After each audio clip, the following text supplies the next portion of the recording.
إن تنصروا الله ينصركم ويثبت أقدامكم.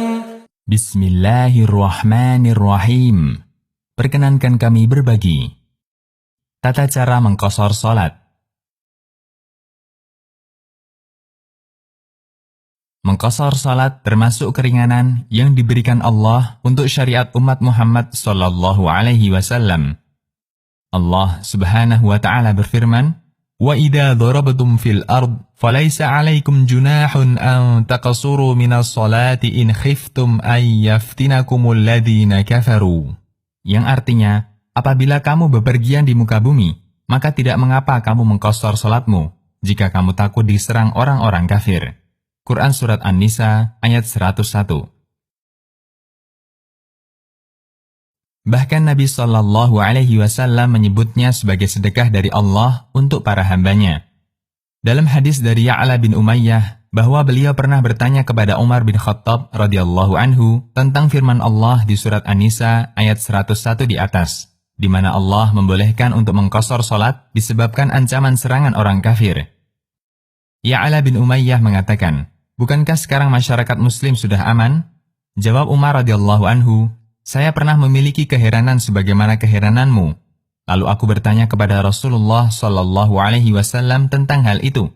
Kemudian beliau menjawab, "Shadaqatun tasaddaqallahu biha 'alaikum, faqbalu shadaqatah." Yang artinya, qashar salat adalah sedekah dari Allah untuk kalian. Karena itu, terimalah sedekah itu. Hadis riwayat Muslim dan Abu Daud.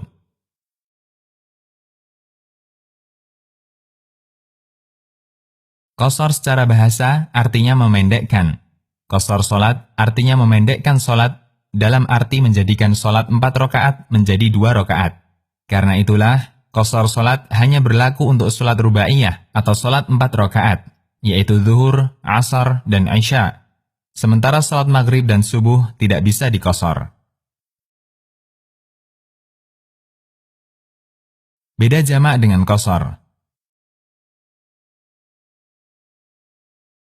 Pada video sebelumnya tentang aturan jamak salat, telah kita bahas sebab disyariatkannya jamak salat. Bahwa jamak dilakukan karena alasan uzur apapun yang menyebabkan seseorang kesulitan untuk salat tepat pada waktunya. Dan itu berlaku baik bagi musafir maupun bagi mukim.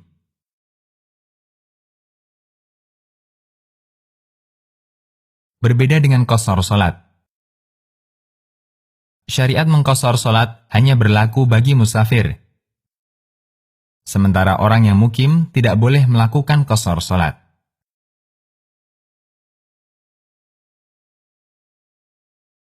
Aisyah radhiyallahu anha pernah mengatakan, "As-salatu awwalu ma furidat rak'atain, fa ukirrat salatus safar, wa utimmat salatul hadar." Yang artinya, ketika pertama kali salat diwajibkan, dikerjakan 2 rakaat. Lalu ditetapkan sebagai salat safar, sementara salat bagi mukim digenapkan 4 rakaat. Hadis riwayat Bukhari dan Muslim. Keterangan yang lain disampaikan oleh Umar radhiyallahu anhu. Beliau mengatakan, "Salatul jumu'ati raka'atan, wa salatul fitri raka'atan, wa salatul adha raka'atan, wa salatul safari raka'atan, tamamun ghairu qasrin ala lisani Muhammadin sallallahu alaihi wasallam." Yang artinya, salat Jumat 2 rakaat, salat Idul Fitri 2 rakaat, salat Idul Adha 2 rakaat, salat ketika safar juga 2 rakaat, dan semua itu sudah lengkap tidak diqashar, berdasarkan lisan Nabi Muhammad sallallahu alaihi wasallam. Hadis riwayat Nasa'i dan disahihkan Al-Albani. Sebagian ulama menegaskan bahwa ulama sepakat bagi musafir disyariatkan untuk mengqashar salat. Ibnul Mundhir mengatakan, ulama sepakat bahwa orang yang melakukan safar, dia boleh melakukan qashar salat baik safar haji, jihad, atau umrah. Dia boleh mengqashar salat zuhur, asar, dan isya. Masing-masing dikerjakan 2 rakaat. Al-Ijma' Ibnul Mundhir. Kata kunci untuk membedakan jamak dengan qashar, bahwa jamak itu identik dengan butuh, sedangkan qashar identik dengan safar. Karena itu, mungkin saja jamak dengan qashar digabung, terutama berlaku bagi musafir sa'ir yang membutuhkan jamak, sehingga dia bisa melakukan sholat zuhur dan asar dengan cara jamak qashar. Hukum qashar sholat bagi musafir. Ulama berbeda pendapat mengenai hukum mengqashar sholat bagi musafir.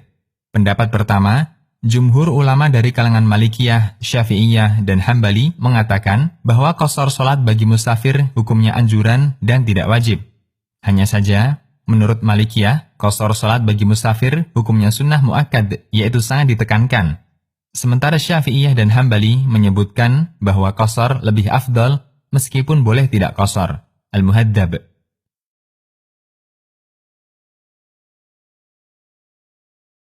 Pendapat kedua, mengqashar sholat bagi musafir hukumnya wajib, dan tidak ada pilihan bagi musafir selain qashar. Ini merupakan pendapat Hanafiyah.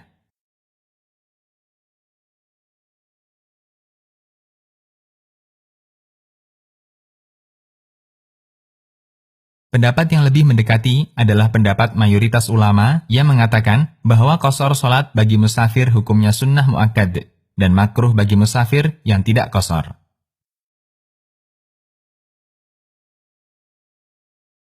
Di antara dalilnya adalah praktek Aisyah radhiyallahu anha dan Utsman radhiyallahu anhu, bahwa kedua sahabat ini pernah tidak mengqashar salat saat safar. Andai qashar salat bagi musafir hukumnya wajib, tentu mereka tidak akan meninggalkan qashar saat safar. Abdurrahman bin Yazid menceritakan, "Shalla bina Utsmanu bimina 4 raka'at, faqila dzalika li Abdullah bin Mas'ud, fastarja'a thumma qala, صليت مع رسول الله صلى الله عليه وسلم بمنى ركعتين ثم صليت مع أبي بكر بمنى ركعتين وصليت مع عمر بمنى ركعتين. Yang artinya, Utsman pernah mengimami kami ketika di Mina dan beliau mengerjakan 4 rakaat. Lalu ini disampaikan kepada Ibnu Mas'ud. Spontan beliau mengucapkan, "Inna lillahi wa inna ilaihi raji'un." Lalu Ibnu Mas'ud mengatakan, "Aku pernah salat bersama Rasulullah Shallallahu Alaihi Wasallam di Mina dan beliau qashar 2 rakaat. Kemudian aku pernah salat di belakang Abu Bakar saat di Mina dan beliau qashar 2 rakaat. Dan aku juga pernah salat di belakang Umar saat di Mina dan beliau qashar 2 rakaat." Hadis riwayat Muslim. Urwah bin Zubair meriwayatkan dari Aisyah radhiyallahu anha bahwa salat musafir adalah diqashar. Namun suatu ketika Aisyah radhiyallahu anha pernah tidak mengqashar salat. Lalu Az-Zuhri pernah bertanya kepada Urwah, "Ma balu Aisyatu tatim?" Qal, "Ta'awwalat ma ta'awwala Utsman." Yang artinya, mengapa Aisyah tidak qashar? Jawab Urwah, beliau berijtihad sebagaimana yang dilakukan oleh Utsman. Hadis riwayat Bukhari. Aturan qashar salat.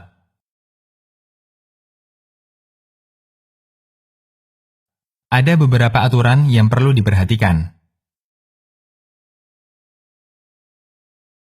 1. Mengqashar salat hanya berlaku untuk salat rubaiyah, yaitu 4 rakaat. Sementara salat maghrib dan subuh tidak boleh diqashar.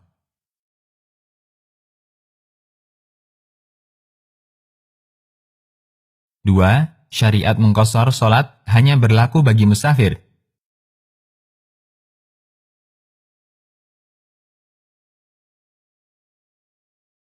Sementara orang yang mukim tidak boleh melakukan qashar salat.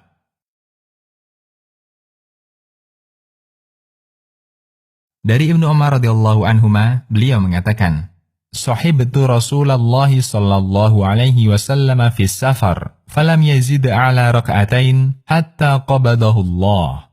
Yang artinya, saya sering menyertai Nabi sallallahu alaihi wasallam dalam perjalanan, dan beliau melaksanakan salat tidak lebih dari 2 rakaat sampai Allah wafatkan beliau.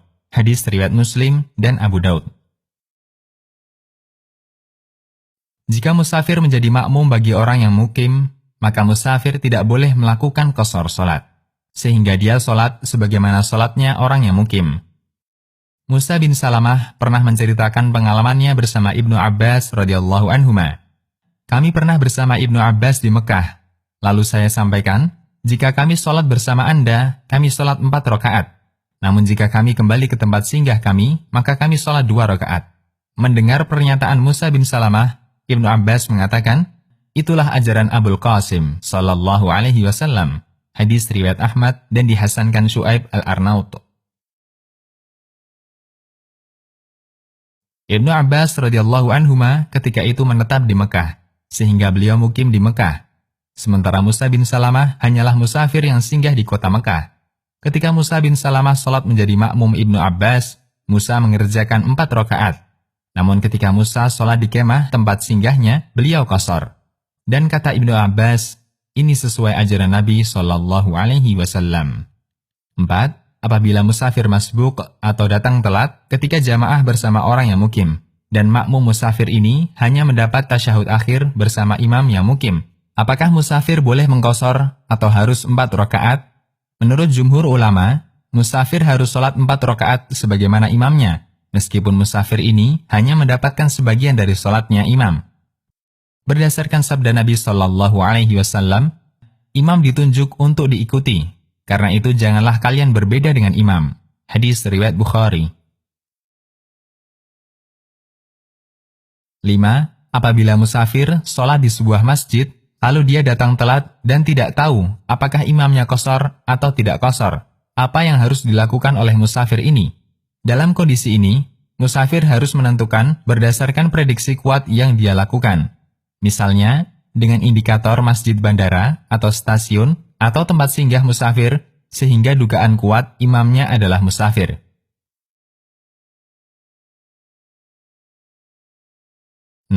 Menurut ulama Syafi'iyah, Malikiyah, dan Hambali, musafir boleh mengqashar sholatnya jika dia melakukan safar yang bukan untuk maksiat, karena qashar adalah rukhsah, sehingga tidak berlaku untuk safar maksiat.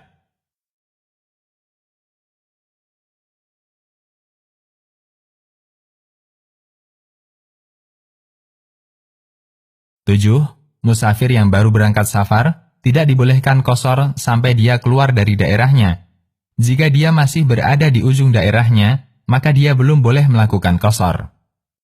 Dari Anas bin Malik radhiyallahu anhu, beliau menceritakan, "Shallan Nabiyyu sallallahu alaihi wasallam bil Madinati arba'a wa bidil Hulaifati rak'atain." Yang artinya, Nabi sallallahu alaihi wasallam pernah salat di Madinah 4 rakaat. Dan di Dzul Hulaifah, yaitu Bir Ali, beliau sholat sebanyak 2 rakaat. Hadis riwayat Bukhari dan Muslim. Jarak antara pusat kota Madinah dengan Dzul Hulaifah sekitar 7,5 km. Dan di zaman Nabi Shallallahu Alaihi Wasallam, Dzul Hulaifah sudah di luar batas kota Madinah.